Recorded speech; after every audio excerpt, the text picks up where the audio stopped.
Hello and welcome. In this video, I'm going to be talking to you about update version 0.122.2. This is the developer log 67, and you can see this over on the Steam store right now. Now, the update is live on the public testing branch, and it is likely to go live today or tomorrow on the main branch. So if you wanted to get access to the testing branch, what you would need to do is go into your Steam account, go into your library, right click on the game, Occupy Mars, go to Properties, Beta, and then select the beta you want. Restart the game and it will work. But remember, if you're going to do that, go to this location, your C drive users, username, app data, local allow, pyramid games, and then just copy the data inside there because that is your save files. And you want to back them up because when you're playing on early access and also when you're playing on a beta, things could and probably will go wrong, and you don't want to lose any of your progress. So very important to be able to save your game data in case something goes wrong. And also they're saying because they are adding auto walk as a feature now, they've had to reset the controller settings. So if you had any keybinds, you're going to need to reassign them. So probably a good idea to just take a mental note or to take a screenshot of your keybinds before they reset. You'd have to do that quite quickly because I think it's going to happen today or tomorrow. So let's have a quick look at what's been added into the game. First is added the auto walk button. So if we go into the game, we can see now in the top right it says auto walk. All you need to do for this is press G. So let's go outside of our base and we're simply going to just press the G key and that's it. Hands are off the keyboard and we are now just auto walking. If I do anything like move the mouse, I still auto walk. So to cancel the auto walk, I just simply need to press any key on the keyboard. Any key on the keyboard and that will cancel the auto walk. Otherwise, I will just keep walking and walking and walking and walking and walking and walking and walking. So I have to be able to actually press something to stop that. But that is a new feature, which is a great little feature for you to be able to have. And that is going to be in the game. The next thing now is the camera now remembers the selected mode when a player sleeps. That means that if I was to play the game and I was to go into, let's say I'm in first person mode and I was to go to sleep and wake up, I will still be in first person mode when I wake up. So we're just going to try this now. We're going to go for sleep. We'll just go for like 1 hour. Another thing here is it now shows you the maximum amount of sleep time. This is also a new feature, the maximum amount of sleep time. And if I was to go for longer, it actually says I don't have enough, and whatever it is, I don't have enough water to sleep so many hours. So I can go back, I can see what I can sleep, and I can do that. Now because I was in first person mode, when I wake up, I should wake up and continue to be in first person mode.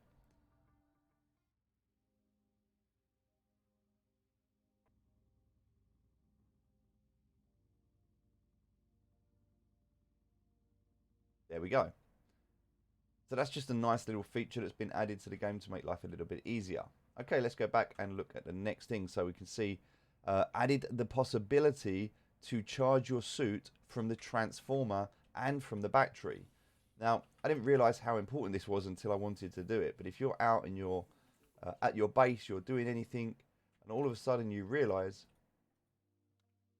as you're working that you need a bit of power, maybe you're not wanting to run back to base to be able to do it. You don't want to plant a solar panel down. Well, now you don't have to worry about that. You can simply come up to any transformer that has power going into it, click on it, and you can charge your battery. You can do it from any battery as well. But you just need to remember that in order for this to work, you do need to make sure that you have power going to that. So if I go here, you can see I have only 2%, but that 2% which is going to that port is enough for that to be able to work. So yeah, I think the more power you have, the quicker you will charge. Added the possibility to skip tutorials in the intro base. Added changes to the escape route from the base that makes it easier to navigate when you're trying to get out of the prologue. Added information in the printer item about printing in packs. So this one basically means if you're inside the game and go into the printer, there's now going to be more descriptions They've cleaned up a lot of the things that were missing. If you were going to print something before, you didn't know what you were printing, what it was, and that now is something that they've addressed, which is a great little quality of life update. So I'm just going to run over here to be able to show this. I'm going to auto walk because why wouldn't I? I've got that ability now. You can't auto run, that does not work. So if you do hold shift, you don't run, you can only walk. If you want to run, you still need to do that manually. But if we go over to here now, you'll be able to see if we're going into the printing. When you click on something, all of the information is now there. It wasn't there before. And if I hover over things, I can sometimes get an explanation of what they are. But they're the details of everything that's needed there. And if I go back and read this, it just says added information in printer about items printing in packs. Added description of the button to reset the rover. Added information about max sleep time when the clock, which we've shown you. Added a warning before the ATV explosion when grinding. Added possibility to build trailers for rovers outside of the big crusher. And added the possibility to cancel printing. So if I'm printing something, let's say I want to print a survival capsule, I can add that, and if I wanted to, I can right click, I can left click on any of those to cancel as they are building. So I can cancel that print progress if I wanted to. So some nice things there that have been added in to make it a bit easier. And before, you could only print your containers. So if I wanted to print a container, I had to do it from here. I could do that. Now I don't need to. I can actually come out, go into my settings. So if I was to tab into my blueprints, go to garage, and now you will see a tipper and a container is now available, and I can print that and place it sort of anywhere I want. So if I wanted to, I can place that container right down here now, and as long as I've got the materials to do that, I can print that. So let's go back up here. Just as an example, we'll do this one. I can click on here, I can click on container. I can add all of the requirements that I need to be able to do that. That's actually going to print the container for me itself. But if I wanted to get the parts that I needed, the small pipe, the aluminium plates, the things like that, I could actually go ahead and print those parts out. So let's just do a pipe. So I'm going to need 6 pipes. Let's see what else I need quickly. So from here, I also need 10 aluminium plates.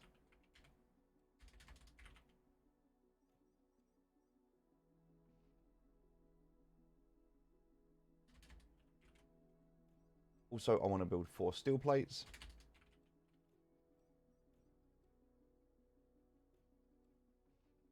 And finally, if I want to do this, I need to have 15 packs of screws.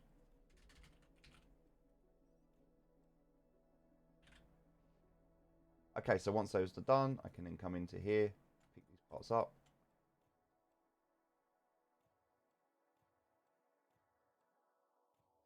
Now I can go and build that container or tipper, so I can set those up as and when I need them.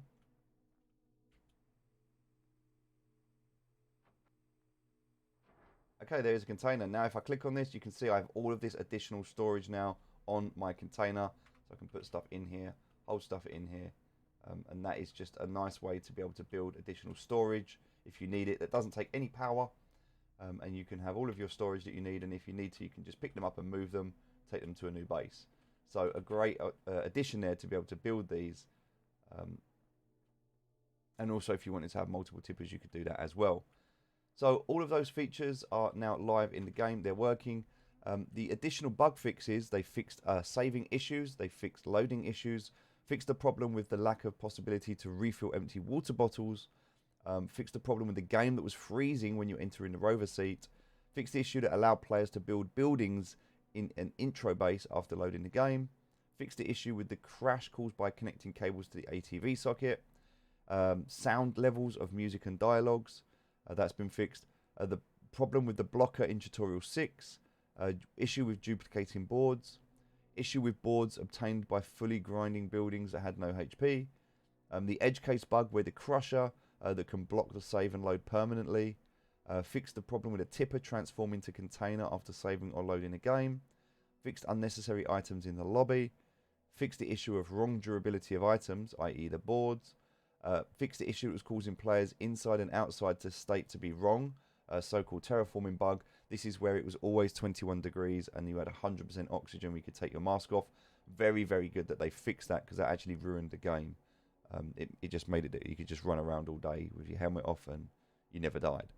Fixed the issue with wrong electricity values in workshop caused by seed machine building and grinding. Fixed the problem with the radar filters. Fixed the problem with resources not coming back to the resources tab if you cancel printing after saving and loading. Fixed several printing problems connected to the amount of printed items. Fixed the problem with unloading the tipper not giving any resources to players. Fixed the problem with antenna range on the terrain that is not flat. Fixed the problem with the rover door mismatch where they didn't open and close properly. Also, on that note, if you notice now, they've also fixed, which is fantastic, I don't know if you can see this, but they've also fixed the hanger. You'll notice before there was always a problem with a hanger where it would not quite sit properly. And you had a problem with this where if you were trying to get this to drop down, there was often a lip, and that lip stopped you from being able to. I'll see if I can do this now. If I was to close this hanger door now. Okay, so we're going to close the hanger door.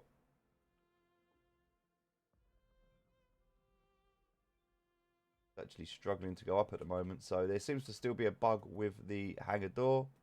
Does not want to go up, which is okay. That's fine. Hopefully they'll fix that. They'll get that sorted. Oh, I can open it. It just doesn't want to close. Oh, that's the problem. But yeah, there's definitely an issue there. So before how it was,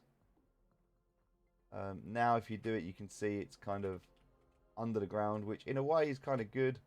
You kind of want this. It makes it a nice smooth lip to be able to get up. This is definitely important for things like the ATV. So it's still a bit buggy. It's not fully fixed, but it's definitely a lot better than it was now. Being able to have that going under the ground like that, it's much, much easier than it hovering as it was before. Okay, so other problems that we have here as we're going through this list. Fix the problem with the inability to unlock technology even though you had the blueprint unlocked. Fix the problem with the loot table resetting every time you save the game. Fixed a issue that blocked saving the game after completing all tutorials. Fixed several problems with objects placements in the canteen and lobby. Fixed the ITS crash site and error whilst using the elevator. Fixed the issue that player bases after load was out of power and sleeping, and that crashed the game. And fixed a problem with the player getting stuck in the chair when pressing escape after ending the tutorial. So these are all the important bug fixes. Lots and lots of minor issues as well. Wrong number of parts for several items in the printer menu. Elevator sound when using a tablet. Fixed the wrong texting pop-up after using a tech point. Disable standby sprite on tutorial monitor after load. Fixed the marker in the wrong place during quest with build workshop. Fixed wrong object in tutorial 5. Tutorial 6. Fixed the issue that fuses could be removed for the closed flap. Fixed the volume of AI information sounds. Fixed the issue with HQ and corridors giving items after being blown up. Fixed several wrong or missing translations in Russian. Fixed the problem with players being unable to press tab during tutorial 3. Fixed the blur post processor on players' personal tablet screens. Fixed problems with closing tabs on the tablet. Fixed issues that allowed exploiting wall panels. Fixed buttons being highlighted and tutorial markers being visible after skipping the intro. Fixed the problem with the rover that can build only in selected defined places. Fixed the problem with the rover keeps spawning in unreachable places in tourist mode. Fixed the problem with player being unable to use lights or differential buttons. Fixed low resource music not changing. Fixed the problem with inability to change camera view in campaign.